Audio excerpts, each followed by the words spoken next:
என்னுடைய முக்கியத்துவம், சுபஹ் தொழுகையுடைய சிறப்பு இவ்வளவு உண்டுமே.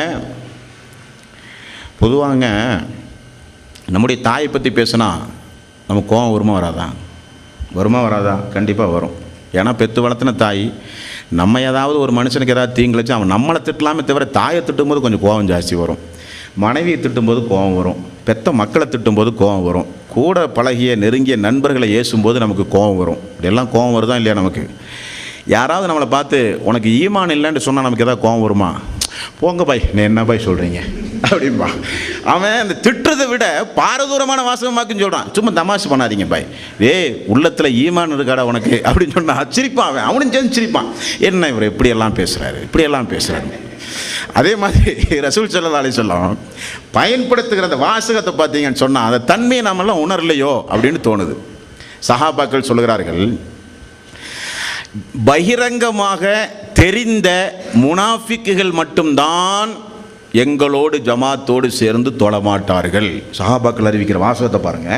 நாங்கள் யாரையெல்லாம் பகிரங்கமான நிஃபாக் உடையவர்கள், முனாஃபிக் உடையவர்கள் என்று யாரையெல்லாம் அல்லாஹ்வுடைய ரசூல் எங்களுக்கு இனங்காண்பித்து நாங்கள் தெரிந்து வைத்திருந்தோமோ அவர்கள் மட்டும்தான் ஜமாத்தோடு சேர்ந்து தொழமாட்டார்கள். நோயாளிகள் தொழமாட்டார்கள். இருந்தாலும் ஒரு சில நேரங்களில் நோயாளிகளை நாங்கள் பார்த்திருக்கிறோம். 2 நபர்களுடைய தோள்களில் கைகளை போட்டுக்கொண்டு அவர்கள் பள்ளி வாயிலுக்கு தவழ்ந்து வருகிற காட்சியெல்லாம் நாங்கள் பார்த்திருக்கிறோம். இது சஹாபாக்குடைய வாழ்க்கை வரலாறு. ரசூலுல்லாஹி ஸல்லல்லாஹு அலைஹி வஸல்லம் அவர்கள் சொன்ன அதிபயங்கரமான ஒரு வாசகம் உண்டு தெரியுமா? ஃபஜ்ரும் இசாவுக்கும் யாருக்கு கஷ்டம்னு சொன்னார்? முனாஃபிக்குகளுக்கு ஃபஜ்ரும் இசாவும் பாராக இருக்கும். இதுக்கு மேலே ஒரு வாசகம் வேணுமா? நாம் இறை விசுவாசியா, நாம் நம்முடைய உள்ளத்தில் நிஃபாக் இருக்கான்னு டெஸ்ட் பண்ணுறதுக்கு இது ஒன்று போதுமே. காலமெல்லாம் நாம் நிஃபாக் உடையவர்களாக நடக்கிறோமா, முனாஃபிக்காக நடக்கிறோமா, அல்லது இறை விசுவாசியாக நடக்கிறோமா என்பதை பரிசோதித்து பார்ப்பதற்கு வெளியுள்ள ஆட்கள் எல்லாம் சான்றிதழ் தர வேண்டிய அவசியம் இல்லை. நாமளே பரிசோதனை செய்து பார்க்கலாம். ரசூலுல்லாஹி ஸல்லல்லாஹு அலைஹி வஸல்லம் ஃபஜ்ருடைய தொழுகையும் இசாவுடைய தொழுகையும் முனாஃபிக்குகளுக்கு பாரமாக இருக்கும் என்றால் நான் முனாஃபிக் அல்ல என்பதை நிரூபிக்கும் வகையில் நம்முடைய செயல் வடிவம் கொடுத்து அந்த ஃபஜ்ரையும் இசாவையும் பேரணுமா வேண்டாமா?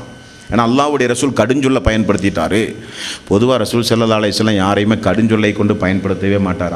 அவர் அடித்தவரை, அவரையெல்லாம் கொலை செய்வதற்காக வேண்டிய மக்காவில் அவருடைய கழுத்தை நெரித்து கொலை செய்ய முயற்சி செய்தவனை கூட ரசூல் ஸல்லல்லாஹு அலைஹி வஸல்லம் கடுஞ்சொல்லை வார்த்தையை பயன்படுத்தவில்லை. ஆனால் இபாதத் என்று வரும் பொழுது மன் தரக்க ஸலாத்த முத்தஅம்மிதன் ஃபக்கத் கஃபர, யார் ஒருவர் வேண்டுமென்றே தொழுகையை விட்டு விட்டாரோ அவர் இறை நிராகரிப்பாளனுக்கு ஒப்பாக மாறிவிட்டான்.